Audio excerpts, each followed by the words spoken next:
Good afternoon. It's Monday, September 2nd, 2024. Peace is a path to the prosperity of a nation. Let peace reign. On the news this afternoon, PDP chairman says congresses were not fake. PDP says 3 opposition figures in talks to back a candidate. Federal government to arraign end bad governance protesters today. And on the foreign scene, Tunisia police arrest presidential candidate as pre-election tension rises. I'm Ifechuku Moyele with the news. Now, the chairman of the PDP in Rivers State, Aaron Chukwuemeka, says the party's state congress that was held over the weekend was not fake. Mr. Chukwuemeka said this today on Nigeria Info FM's Morning Crossfire. He said no court order stopping the congress was served on him. Mr. Chukwuemeka also said there is no divide in the PDP. The PDP state chairman also said he hopes to make peace between Governor Siminalayi Fubara and the FCT minister Nyesom Wike.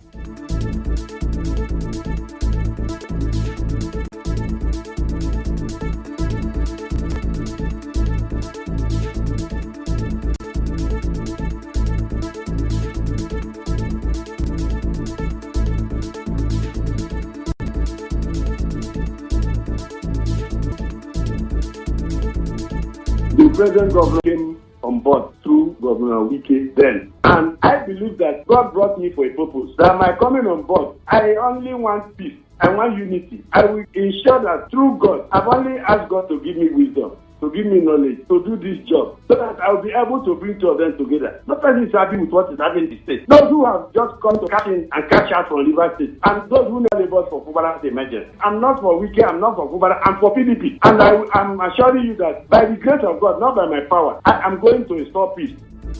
In the meantime, the FCT minister at former Governor of Rivers State, Nyesom Wike, says he will instigate a crisis in the state where the governors are trying to hand over the Rivers State structure to Governor Fubara. He spoke at the end of the state congress of the state PDP in Port Harcourt. I hear that there are some governors who say they will take away the structure and give back to somebody. I pity those governors, because I'll put fire in their state. I don't understand, simply because I hear they got some money for this signature bonus, and so their heads are getting big, that you put hand in my own state. Prepare, because I have the capacity to also do the same thing in your own state. Whether you are from Bauchi, I don't give a damn. Whichever state you come from, as far as I know that you are trying to put yourself in River State, your hand will get burnt, and you will never sleep in your state. Well, reacting to this, some PDP members said the FCT minister cannot dismantle the party. The PDP Deputy National Publicity Secretary Ibrahim Abdullahi says the FCT minister's comment posed no threat to the PDP, which he said had withstood over 20 years of more severe challenges. On the spot, the Rivers State Commissioner for Environment, Sidney Bara, said called on security agencies to invite the FCT minister for questioning following his comment. Mr. Bara, a former publicity secretary of the PDP in Rivers State, said such statements were not expected from an elder statesman like the former governor. He said threatening 13 governors was tantamount to causing a crisis in the country. The FCT minister's comments come after the PDP Governors Forum, through its chairman Bala Mohammed, called for a review of the party congress results to restore Governor Fubara's leadership during their convention in Taraba State on August 23rd.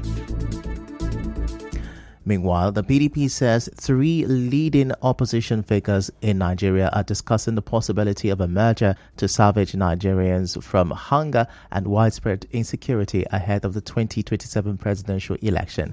PDP Deputy National Spokesman Ibrahim Abdullahi said this today on Channels Television. He said the 3 opposition candidates in the last election, PDP's Atiku Abubakar, Labour Party's Peter Obi, and Rabiu Kwankwaso of the New Nigeria People's Party (NNPP) will put personal interests aside and form a formidable alliance to defeat the APC in 2027.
Apologies for that break in transmission. Moving on, the federal government will arraign some leaders and organizers of the End Bad Governance protest that was held from the 1st to 10th of August today. The protesters are being tried for alleged treason, inciting mutiny and intent to destabilize Nigeria. The 10 persons to be arraigned before Justice Emeka Wite of the Federal High Court are Michael Adaramoye, also known as Lenin, Adeyemi Abayomi, Suleiman Yakubu, Oboluwa Simon, and Angel Innocent. Others are Buhari Lawal, Mosiu Sadiq, Bashir Bello, Nuruddin Kamis, and Abdusalam Zubeiru. In the 6th count filed by the Inspector General of Police, Kayode Ewetoku, the federal government also named a British citizen, Andrew Wine, also known as Andrew Povish, a defendant. Elsewhere, Toronto police have arrested the Canadian-Nigerian woman who recently threatened to poison Yoruba and Benin citizens living in Canada. Toronto Police Service made this known in a statement on its website. The woman, Amaka Somberger, will appear in court today after she was arrested on Sunday. The case is being treated as a suspected hate-motivated offense, with the Toronto Police Hate Crime Unit involved in the investigation. Still to come, resident doctors suspend strike. Stay with us.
Has directed its members to resume work today following a 7-day nationwide warning strike. The strike was initiated to demand the rescue of Dr. Ganiat Wabola, who was kidnapped 8 months ago. NARD, however, said it will review the federal government's commitment to resolving its demand in the next 3 weeks. Meanwhile, the federal government on Thursday said it will institute a no-work, no-pay policy against the striking doctors. Speaking on this, former NARD President Uyi Lawal described the federal government's institution of a no-work, no-pay policy as insensitive. Dr. Uyi tells a correspondent that the government's disposition to her citizens is the reason a lot of people, including doctors, are leaving the country in their numbers.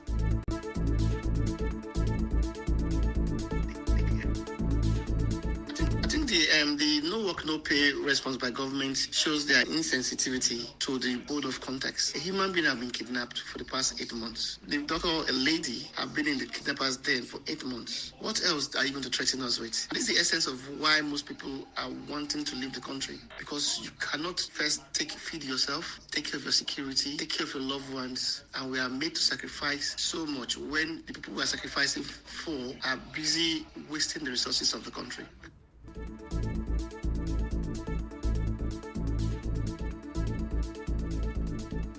Dr. Lawal also said the government needs to pay attention to the security of its citizens. He said the amount of doctors being kidnapped is alarming.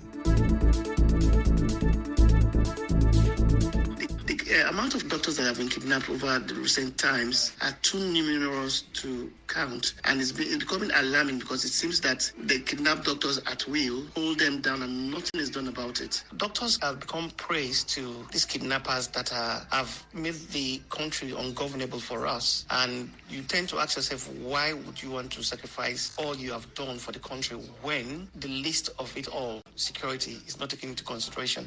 You go to work every day with the tense of not knowing whether you are going to come back, whether you are still going to see your loved ones.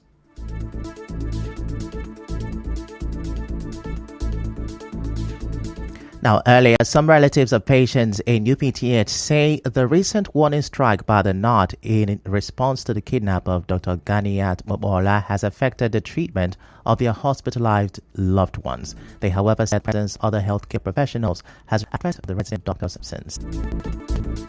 Those who have the descendants, the doctors normally need to check their heads if it is or this area is affected, and then also try. Thank God there are other health professionals who are there taking care of treatments and everything.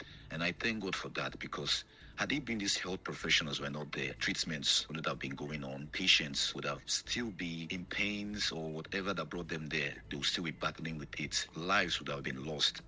Now, some residents of Port Harcourt also spoke. For the resident doctors to go on strike, it's not fair. Not going to be all go well with the citizens or the patients, because some of them will lose their lives. We give up because the government did not respond that a doctor was abducted for 8 months. Now they're responding to other doctors that are concerned going on a 1 week strike. I think it's a misplaced priority. And the government saying they will not be paid for 1 week is really sad. the doctors are right to go on strike. Reason being that everybody is important in this system. The main thing is for federal government to address the issue on ground, which is insecurity. You cannot say you want to deduct somebody's salary because he went on strike. Address the issue, but are not to threaten with punitive measures. In other news, the South-South Zonal Coordinator of the Federal Competition and Consumer Protection Commission, FCCPC, Uchebu Chukwuma, says the calls for the government to determine the price of goods and services would not work. Speaking in an interview with Constance Mega, Mr. Chukwuma explained that the law states that prices should be determined by demand and supply.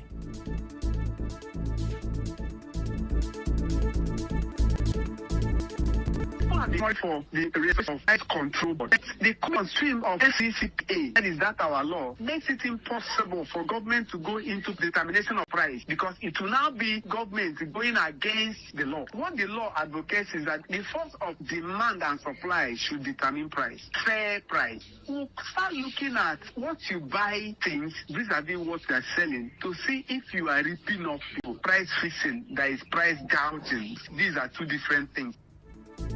The FCCPC South-South boss also said the Commission will work with security agencies to ensure that those enforcing the law would not exploit or abuse it. DSS, police, civil defense, and my people, it will be difficult for them to now come together to say, let's be collecting so. I will also be watchful. Before we start, we will now let the press know. Also give our numbers to press so that there can be followed by everybody. Now, there is a lot of interest on pricing of food because it's now biting on everybody. People will be interested and people want to know what is happening. So if you do anything before you know it is circulated, so people are more aware. Before, people are not even ready to complain. First, it doesn't touch me. But now it's touching everybody. Last Thursday, the FCCPC Chief Executive Officer Tunji Bello issued a 1-month ultimatum to businesses that engage in unfair pricing practices to stop or face severe penalties, including prosecution. And now to business. The Nigeria National Petroleum Company Limited has finally admitted the company's debt to petrol suppliers, saying it poses a threat to the sustainability of fuel supply. There have been reports that a $6 billion debt the NNPC owes petrol suppliers has worsened petrol scarcity in Nigeria. However, in a statement, the NNPCL spokesman Olufemi Soneye said the financial strain has placed considerable pressure on the company. In a related development, human rights lawyer Femi Falana says the importation scam around petrol must be investigated. Mr. Falana said this on Channels Television. He said there is no full disclosure on the part of the government on subsidy on petrol. He said Nigeria cannot spend money to fix the refineries, yet the date for the resumption of production at the refineries have been constantly being shifted.